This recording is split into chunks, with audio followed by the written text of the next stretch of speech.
Kisah akan berfokus pada seorang pembalap parubaya bernama Sonny Hayes yang saat ini sedang menjadi pembalap untuk tim Porsche dalam sebuah balapan bernama Daytona. Ini adalah jenis balapan ketahanan yang berlangsung selama 24 jam non-stop. Mobilnya sama, tapi pembalapnya diganti-ganti. Seperti estafet, Sonny mendapat giliran sebagai pembalap ketiga yang akan melanjutkan pembalap sebelumnya yang berada di posisi terakhir. Sehingga ketua tim pun menaruh harapan besar untuk Sonny bisa menyusul tim BMW yang berada di posisi nomor 1 saat ini.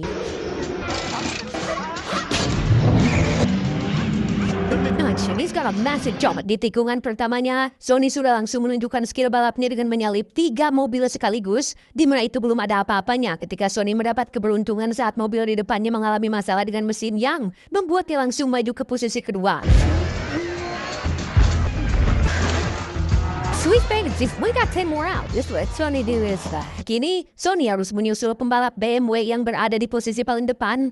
Tidak seperti pembalap lain yang bentar-bentar ngerem saat menemui tikungan, Sonny terus memacu mobilnya dengan kecepatan tinggi sampai akhirnya light on the brakes. And he does. Sonny berhasil membuat tim Porsche unggul dalam balapan ini. Giliran ganti pembalap, Sonny pun meminta si pembalap untuk tetap di posisi pertama dan jangan sampai menyia-nyiakan usaha yang dilakukannya. Tim Porsche berhasil menjadi juara pertama dalam balapan Daytona ini, namun Sonny tampak seperti tidak terlalu peduli dengan hal itu, bahkan ia menolak untuk menyentuh pialanya karena ia menganggap jika hal tersebut hanya bawa sial saja. Touch. We'll take that bonus check. Karena Sonny dikontrak hanya untuk 1 kali balapan saja, ia pun langsung pergi dengan membawa cek sebagai upah atas pekerjaannya. Melihat potensi besarnya yang luar biasa, ketua tim pun menawarkan perpanjangan kontrak untuk Sonny bisa terus balapan dengan timnya, namun Sonny tidak tertarik. Ia memang butuh uang, tapi bukan itu prioritasnya. Sonny balapan atas kehendak sendiri tanpa dicampuri kepentingan, uang, ataupun ketenaran. I'll see you down the road. Beberapa waktu berlalu setelah balapan Daytona, Sonny didatangi oleh seorang pria bernama Ruben yang merupakan teman lamanya, sekaligus mantan pembalap yang kini menjadi pemilik dari sebuah tim balap Formula One bernama Apex GP. Seperti yang sudah bisa Anda tebak, tujuan Ruben menemui Sonny adalah untuk mengajaknya gabung. Diketahui timnya sudah 2 musim berada di posisi paling terakhir dan belum menorehkan prestasi apapun. Ditambah, timnya punya hutang dengan nominal yang sangat-sangat besar dan tentu saja harus segera dilunasi. Jika pada musim ini timnya tidak menunjukkan progres yang baik, para anggota dewan sepakat untuk menjual tim ini demi melunasi semua hutang, yang itu artinya Ruben akan kehilangan semua yang sudah dibangunnya. New life.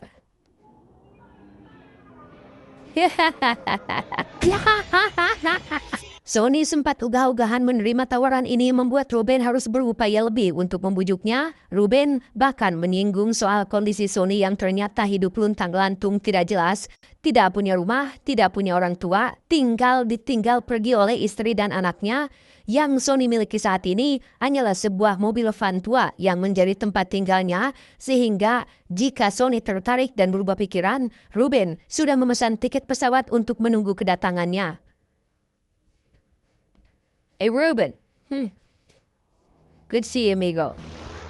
Beralih ke sirkuit Formula One tepat saat tim Apex GP besutan Ruben sedang latihan, tidak sesederhana yang dibayangkan. Balapan F1 atau Formula One ternyata bukan sekedar ngebut dan kecepatan, melainkan ada banyak aspek yang sangat diperhatikan, bahkan waktu sepersekian detik pun menjadi sangat penting bagi pembalap dan mobil yang dikendarainya.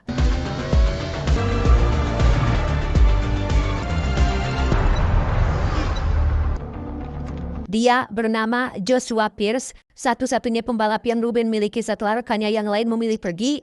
Dalam balapan F1, biasanya satu tim akan mengirim 2 orang sebagai perwakilan, sehingga itulah alasan kenapa Ruben mengajak Sonny untuk bergabung.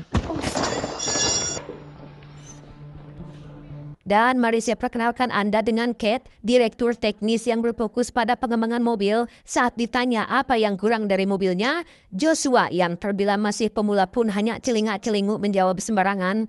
Ia justru lebih fokus pada karir dan pencitraan, apalagi setelah mendengar kabar terkait krisis uang yang sedang dialami oleh timnya ini atau si Ruben. Joshua semakin mengutamakan citra diri agar bisa dilirik oleh tim lain andai kata tim ini nantinya jadi dijual.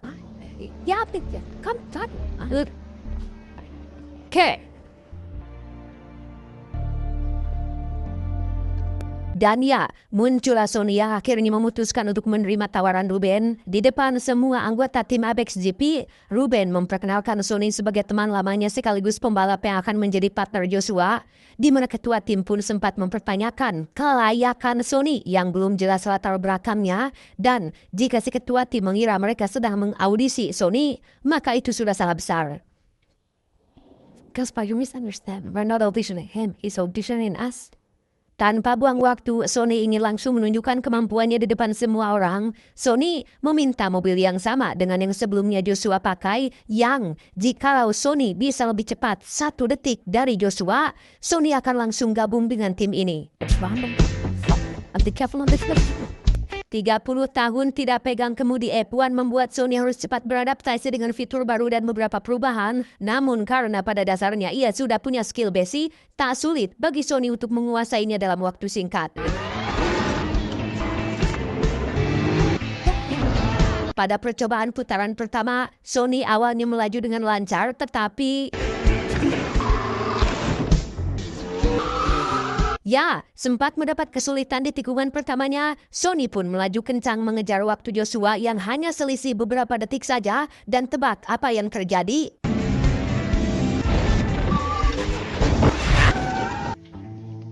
Sony sukses merusak mobil F1 yang harga 1 unitnya bisa mencapai ratusan miliar rupiah. Namun sisi lebihnya, ia berhasil mengejar waktu Sony dengan selisih waktu 1/1 detik, yang itu artinya Sony memutuskan untuk gabung dengan tim ini. It's start. Setelah resmi bergabung sebagai partner baru Joshua, Sony pun diajak main ke markas utama Apex GP untuk diperkenalkan langsung pada seluruh karyawan di sana, sekaligus akan melakukan konferensi pers untuk yang pertama kalinya. It's been an undeniably messy start to your season. Messy start doesn't mean you can't finish neat. Selesai tanya jawab dengan Joshua, kini giliran Sony yang akan diwawancarai langsung oleh seorang jurnalis senior yang khusus meliput seputar dunia F1, di mana kita akan melihat betapa tidak pedulinya Sony dengan pencitraan dan nama baiknya di muka umum ketika si jurnalis senior mengajukan beberapa pertanyaan terkait kehidupan pribadi dan masa lalu buruk Sony. Tapi tebak, apa tanggapannya? Gambled professionally. Yep. He wish he'd done differently. Yep. Personally bankrupt. Yeah.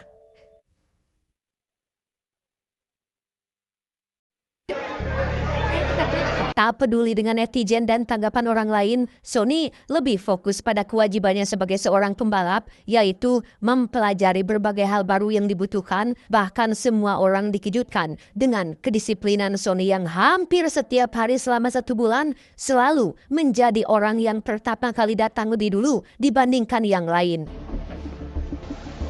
Sama sih ya, before me and before you.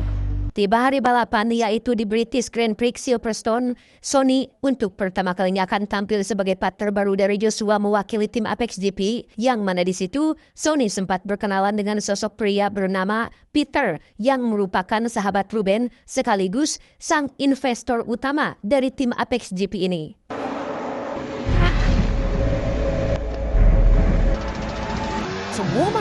Tidak langsung mulai balapan, semua pembalap akan melakukan 1 putaran khusus untuk memanaskan ban dan rem, di mana saat semua pembalap sudah jalan, Sony menjadi satu-satunya pembalap yang hanya diam saja menunggu semua orang menyelesaikan putarannya. Tim sempat terkejut dan mengira ada masalah dengan mobilnya, namun itu ternyata sengaja Sony lakukan sebagai bagian dari siasat untuk membuat ban mobil tetap hangat saat balapan akan dimulai.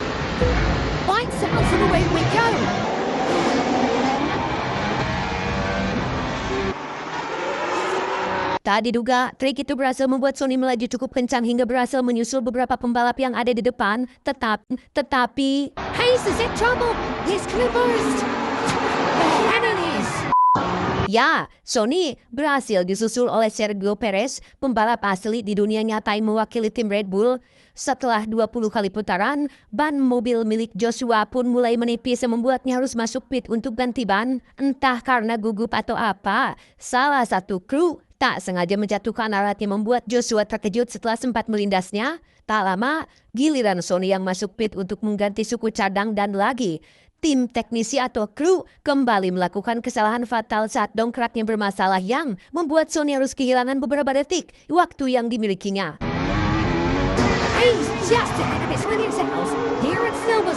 Alhasil, Sony kini berada tepat di depan Joshua rekan satu timnya dan bukannya saling bekerja sama untuk memenangkan balapan ini, mereka berdua malah bersaing satu sama lain dengan Joshua yang keras kepala ingin berada di posisi paling depan dan alih-alih salah satunya masuk sebagai juara, justru inilah yang terjadi.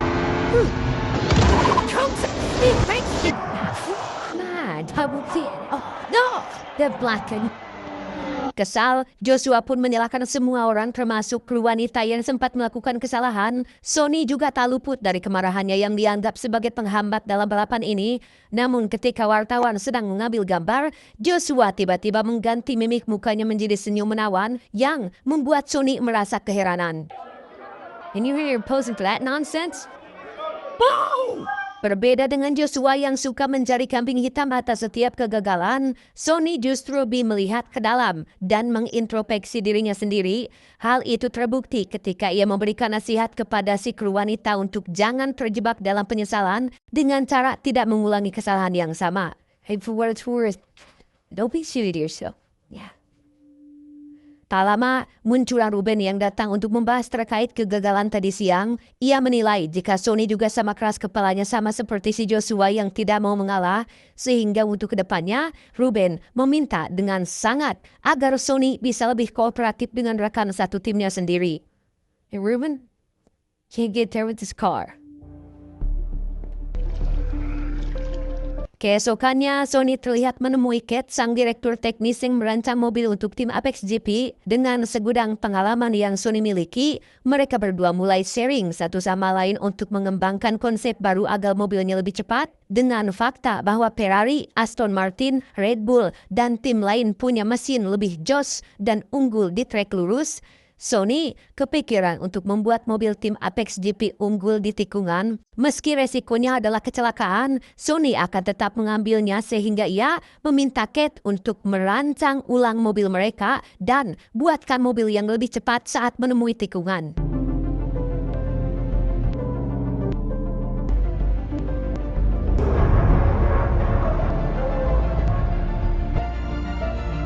Menjelang balapan selanjutnya, Sony dan Joshua terus berlatih dengan metode latihan yang berbeda.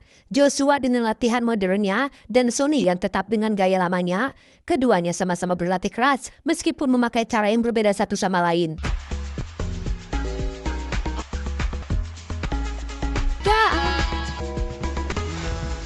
Suatu malam di waktu yang senggang, Joshua iseng menonton video lama sewaktu Sony masih muda. Dulu, Sony dianggap sebagai pembalap muda berbakat dan dipercaya akan menjadi bintang besar F1. Namun, karena kecerobohan yang mengakibatkan partner balapannya mengalami kecelakaan, Sony mendadak hilang dari peredaran. He really needs, there's nobody coming to looks a little like it.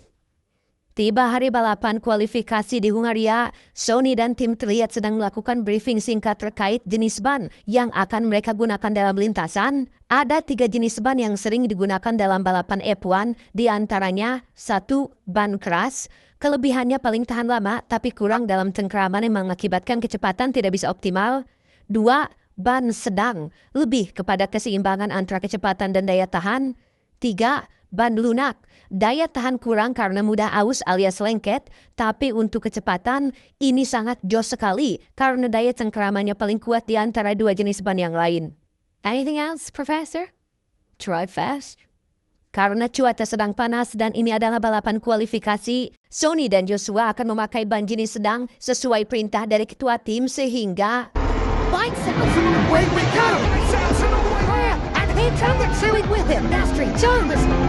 memasuki tikungan pertama, sudah ada 3 mobil yang keluar dari lintasan.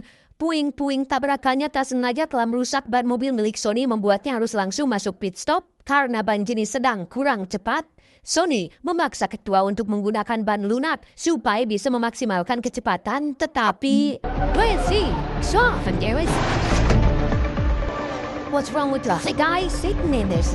Ya, Sony sengaja diam sebelum ketua mengizinkannya menggunakan ban lunak, yang karena Sony sangat keras kepala sekali, si ketua pun akhirnya mengalah dan give him his tire.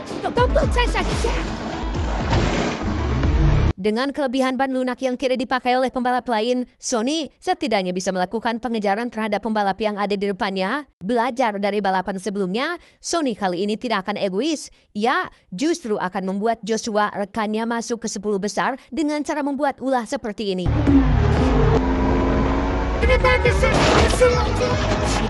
Together and gives chance for a quick pit stop.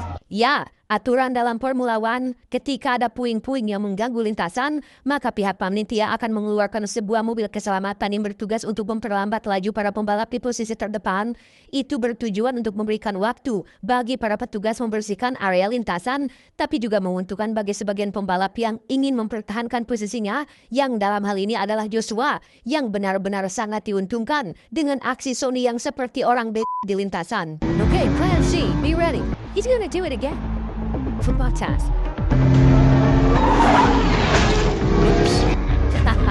Di lap terakhir, Joshua mengeluhkan tentang bannya yang sudah harus diganti, sedangkan apabila masuk pit stop sekarang, itu akan membuat posisinya menjadi tidak 10 besar lagi, sehingga Sony yang tidak ingin hal itu terjadi pun dengan cepat mengambil tindakan dengan cara edan seperti ini. Berkat Sony yang dengan sengaja menabrak papan iklan, mobil keselamatan pun lagi-lagi dikeluarkan untuk memperlambat laju pembalap yang ada di depan. Itu memberikan kesempatan untuk Joshua mengganti bannya yang alhasil, ia pun bisa tetap mempertahankan posisinya hingga berhasil masuk dalam jajaran 10 besar.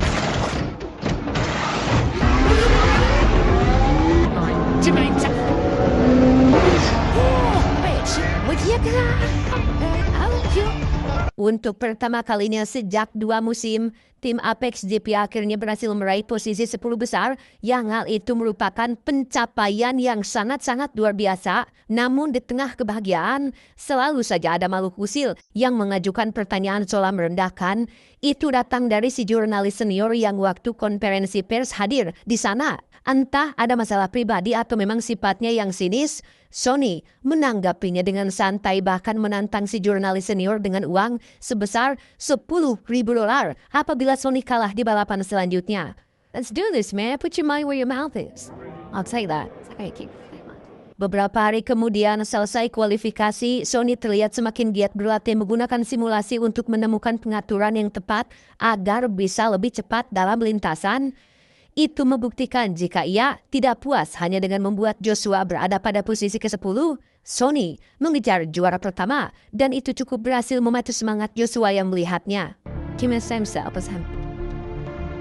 Menjelang balapan Monza di Italia, ketua tim mendapat kesempatan duduk bersama 2 orang perwakilan dari tim besar, yakni tim Ferrari dan satu lagi yang pakai baju warna kuning. Mobil apa ya? Itu biasanya merek mobil apa gitu? Nggak tahu saya. Gara-gara aksi Sony yang ugal-ugalan di balapan sebelumnya, si ketua pun menjadi bahan ejekan dan cemoohan bercandaan oleh semua orang yang sebenarnya penasaran dengan strategi apa yang kali ini akan tim Apex gunakan. Can we bring you in on this? You're back there behind us. We don't.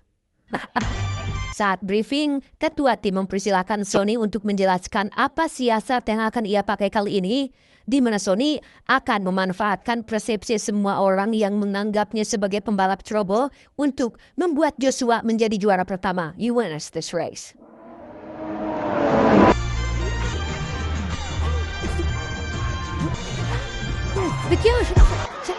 Singkat cerita, balapan sudah memasuki lap ke-20 dengan Joshua yang berada di posisi ke-10, sedangkan Sony, ia berada jauh di belakang, posisi ke-11 yang dengan sengaja menghambat laju sisa pembalap yang ada di belakang. Bahkan ketika waktunya masuk pit stop, Sony berhasil mengelabui semua orang dengan cara nakal seperti ini.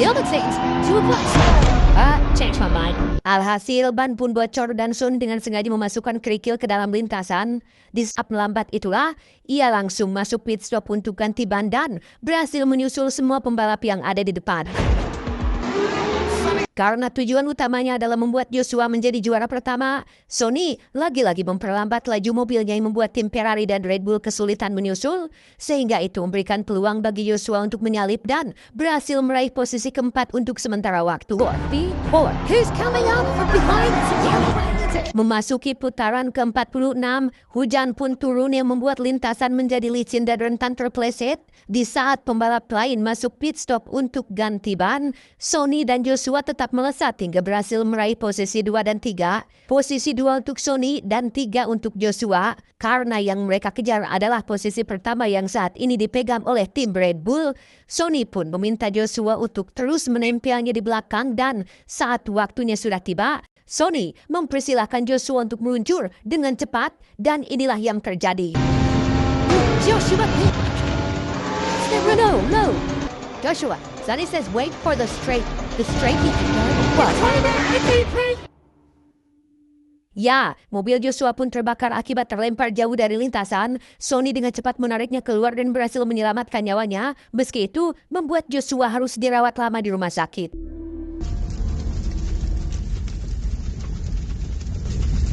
Akibat kecelakaan tersebut, Sony pun dipanggil oleh ibunya Joshua yang sudah pasti menyalahkan Sony atas kecelakaan yang menimpa putranya. Secara teknis, Sony memang sudah melarang Joshua untuk mengurangi kecepatan dan kecelakaan itu sebenarnya adalah ulah dari Joshua itu sendiri. Tapi kembali lagi, otak dari rencana ini sejak awal adalah Sony, sehingga semua orang pastinya akan menyalahkannya atas semua yang terjadi.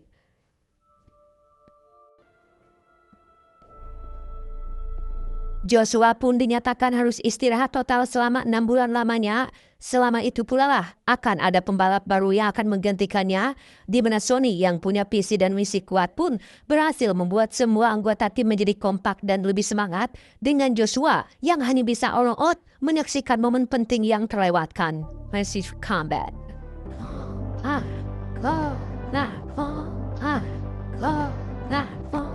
Selama 6 bulan itu, Cat akhirnya sudah selesai merancang ulang mobil mereka sesuai permintaan Sony sebelumnya yang ingin agar mobil tim Apex GP lebih unggul di tikungan. Tak diduga, rencana itu berhasil membuat Sony unggul dan menorehkan prestasi yang membuat tim Apex GP semakin muncul ke permukaan. Memang belum berhasil naik podium seperti tim-tim besar lainnya, tapi setidaknya Sony berhasil membawa perubahan yang signifikan yang membuat tim Apex GP lebih dikenal oleh semua orang. What a fantastic finish! The Valiant Saber! Being fine! 6 bulan berlalu, Joshua akhirnya sudah pulih dan disambut baik oleh semua orang. Namun selama vakum dari balapan, Joshua kehilangan kesempatan untuk menjadi pusat perhatian karena kini semua orang lebih mengidolakan sosok Sony ketimbang dirinya. Alih-alih bekerja sama sebagai rekan satu tim, Joshua yang iri dan menaruh perasaan dalam pekerjaan pun malah membuat balapan ini menjadi kacau. Sehingga tim Apex GP pun menjadi tertinggal gara-gara keegoisan dan sifat Joshua yang kekanak-kanakan. Alhasil, Sony pun langsung nyerenteng kepada Joshua gara-gara kejadian tadi. Karena bagaimana tidak, Sony sudah capek-capek berjuang membawa tim Apex GP sejauh ini, malah dirusak oleh si jangkar kehe Joshua yang baru muncul selama beberapa menit. Padahal, Sony awalnya berencana untuk membuat Joshua berada di posisi terdepan, malah dia sendiri yang merusaknya. Melihat konflik mereka berdua yang akan berdampak buruk bagi tim Apex, membuat Cat berinisiatif untuk mengakurkan keduanya dengan cara mengundang mereka makan malam sekaligus main cekihan bareng untuk lebih mengeratkan tali pertemanan dan kekompakan satu sama lainnya.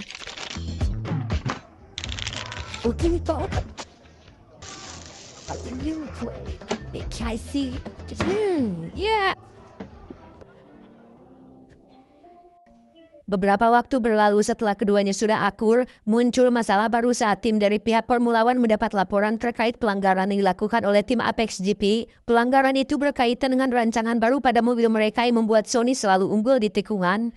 Itu dinilai sebagai tindakan ilegal karena tidak ada izin resmi dari pihak Formula One. We might actually win the race to that. I'm sorry. Entah siapa impostor yang sudah ngecepuin mereka. Tim Apex GP mau tidak mau harus menggunakan rancangan lama yang pastinya akan membuat mobil mereka kembali lelet dan tidak ada keunggulannya. Tiba saatnya balapan, Sony baru sadar jika ia lupa menaruh kartu remi di dalam sakunya, ditambah dengan rancangan mobil lama yang ia pakai semakin membuatnya stres, marah, cemas, dan khawatir, yang alhasil balapan pun menjadi sangat tidak terkendali.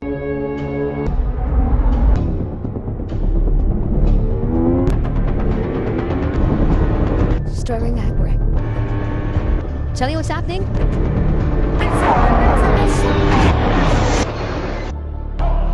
Gara-gara balapan sambil marah, Sony pun mengalami kecelakaan yang membuatnya harus dirawat rumah sakit. Kejadian ini secara kebetulan mengungkapkan fakta terkait tulang belakang Sony yang sudah lama mengalami cedera, sehingga Ruben memutuskan untuk mengeluarkan Sony dari tim karena dianggap sudah tidak layak balapan dan tidak ingin melihat sahabatnya sendiri tewas di lintasan. It's not a joke!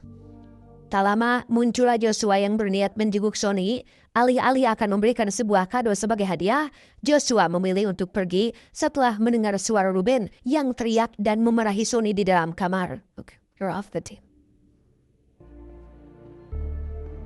Beberapa hari berlalu setelah diperbolehkan pulang dari rumah sakit, Sony didatangi oleh seseorang, yakni si investor yang sempat berkenalan sewaktu balapan kualifikasi. Beliau menjelaskan bahwa ia dan kawan-kawan dewan lainnya sudah sepakat untuk menjual tim Apex GP kepada seorang pembeli. Berkat Sony yang berhasil menorehkan prestasi untuk tim ini, itu semakin menambah nilai jual yang semakin mahal. Yang diuntungkan tentu saja adalah pihak investor dan kawan-kawannya dewan. Sementara untuk Ruben sang pemilik tim, ia akan langsung didepak keluar tepat setelah tim Apex GP resmi dijual. But now I see the play. And melihat potensi besar yang sudah dimiliki, si investor tertarik untuk merekrut dan menjadi ketua tim baru setelah nanti Apex terjual.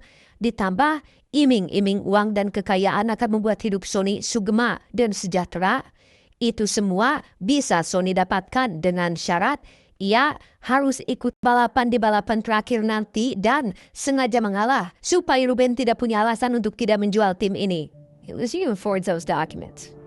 Well, dan seperti yang sudah bisa Anda tebak, si investor ini jugalah pelaku yang sudah mengirimkan dokumen palsu kepada pihak Formula One terkait rancangan baru pada mobil mereka. Itu sengaja si investor lakukan supaya tim ini kalah dan cepat-cepat dijual kepada orang lain. Hail Mary. Tak lama setelah bertemu si investor, Sony pun kembali ke tim dengan Ruben yang cukup terkejut. Loh, kok balik lagi? Entah Sony setuju dengan tawaran si investor atau tidak, intinya Sony memaksa Ruben untuk mengizinkannya ikut dalam balapan terakhir di musim ini. Terkait rancangan mobilnya, Kate memberitahu jika pihak Formula One sudah meninjau dokumen itu yang dinyatakan palsu, sehingga mereka diizinkan untuk memakai kembali rancangan barunya.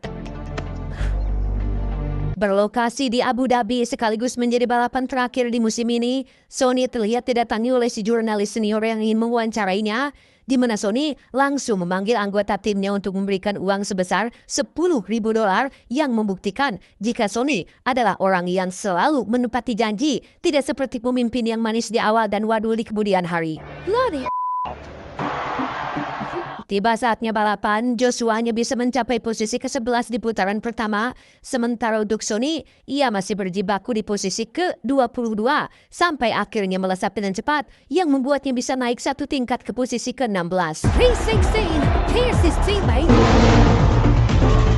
Memasuki putaran ke-11, Red Bull, Mercedes, dan Ferrari masih unggul di depan. Sementara untuk Sony, ia sempat mengalami kesulitan oleh pembalap yang ada di belakangnya hingga harus masuk pit stop untuk mengganti ban. Putaran ke-25, Joshua akhirnya berhasil mendapatkan posisi pertama yang hal itu ternyata tidak bertahan lama setelah ia terpaksa harus masuk pit stop gara-gara ban belakangnya yang bocor.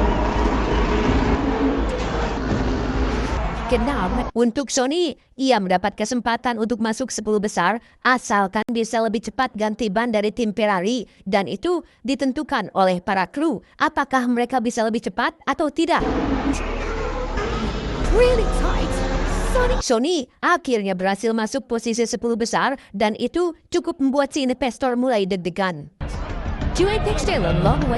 Memasuki lap atau putaran ke-38, Sony terus melesat dan berhasil mencapai posisi keempat, sedangkan untuk Joshua, ia berhasil mendapat peluang untuk jadi posisi pertama, tepat saat Ferrari dan Mercedes masuk pit stop untuk ganti ban. They're just coming up, push now, push it.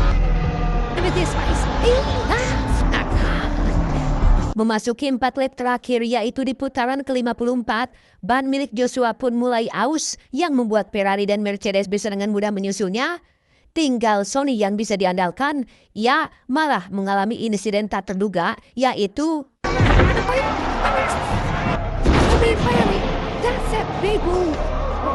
menuju jeda waktu istirahat, Sony dituntut harus tetap menjalankan mobilnya menuju pit stop karena jika tidak, ia akan mendapatkan bendera merah, yang itu artinya Sony akan dikeluarkan dari pertandingan ini.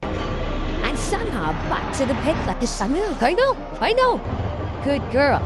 Let's go. Beruntung Sony masih bisa menjalankan mobilnya memasuki pit stop. 2 menit rehat cukup untuk para kru mengganti suku jadang yang rusak. Memasuki detik-detik balapan dimulai, para pembalap pun kembali di posisi terakhirnya, Mercedes pertama, Ferrari kedua, dan Sony di posisi ketiga. 4 lap terakhir ini akan menjadi adu kencang edan-edanan yang tepat saat lampu merah sudah padam, maka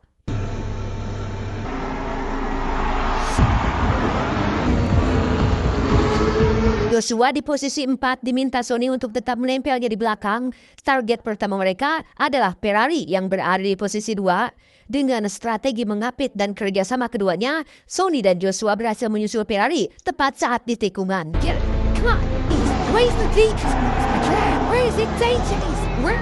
Kini tinggal mengejar Mercedes yang dikendarai oleh Lewis Hamilton yang merupakan juara dunia F1 7 kali. Harus ada yang berkorban untuk menjadi umpan supaya salah satunya bisa menyusul.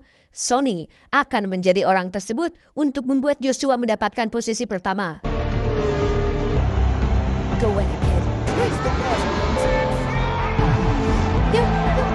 Rencana itu berhasil, Joshua berada di posisi pertama, namun Lewis Hamilton tak menyerah begitu saja.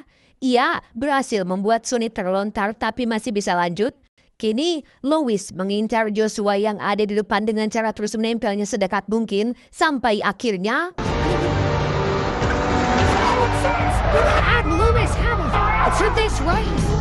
Joshua dan Lewis pun terlempar keluar dari lintasan dengan Sony yang terus maju dan menjadi satu-satunya harapan. Ini adalah momen di mana Sony benar-benar seperti terbang, bebas tanpa terganggu oleh teriakan penonton dan inilah yang terjadi.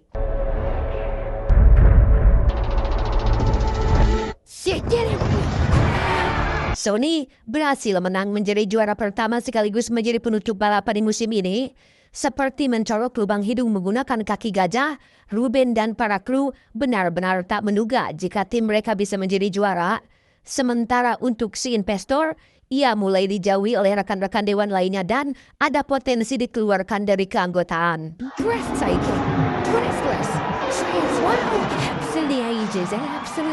Saat diberikan piala, Sony langsung menolaknya karena itu adalah pantangan yang makna utama daripada ia melakukannya adalah untuk menjaga hatinya tetap bersih dari rasa ujub, ria, dan takabur agar tidak terlena dengan kebahagiaan yang sesaat. Di saat semua orang sedang masih merayakan kemenangan, Sony buru-buru pergi dari keramaian untuk menjaga hati dari rasa senang yang berlebihan. Ia tetap fokus pada tujuan utamanya, yaitu balapan, hanya balapan. Setelah itu selesai, Sony langsung pergi meninggalkan tempat tersebut untuk mencari petualangan yang baru. I'll be watching. Beberapa waktu berlalu, Sony terlihat berada di sebuah gurun untuk menemui tim balap off-road. Sesuai kabar yang beredar, mereka sedang mencari pembalap untuk mengikuti sebuah pertandingan. Sony langsung diberitahu bahwa upah yang akan didapat sangat-sangatlah kecil yang mungkin akan membuat Sony tidak tertarik. Tapi mereka belum tahu jika uang dan ketenaran bukanlah prioritasnya. Lantas, apa yang Sony cari? So what is it about? With the fingers of life. Tamat, ending yang sangat menyenangkan. Banyak pelajaran yang bisa kita ambil dari sosok Sony Hayes, salah satunya adalah tentang sebuah tujuan. Sejak awal Sony balapan, ia tidak melihat kanan kiri. Sony hanya fokus pada satu tujuan dan memaksimalkan waktu dan tenaganya untuk tujuan tersebut. Sony tidak butuh validasi atau pengakuan. Ia bahkan dengan cueknya menanggapi cemoohan para wartawan dan semua orang di sekitarnya selama itu tidak berbenturan dengan tujuan utamanya. Ingat, fokuslah pada satu bidang yang Anda kuasai, niscaya Anda akan sukses dengan hal tersebut. Saya Jun, mewakili jajaran direksi yang bertugas mengucapkan terima kasih dan sampai jumpa di video selanjutnya.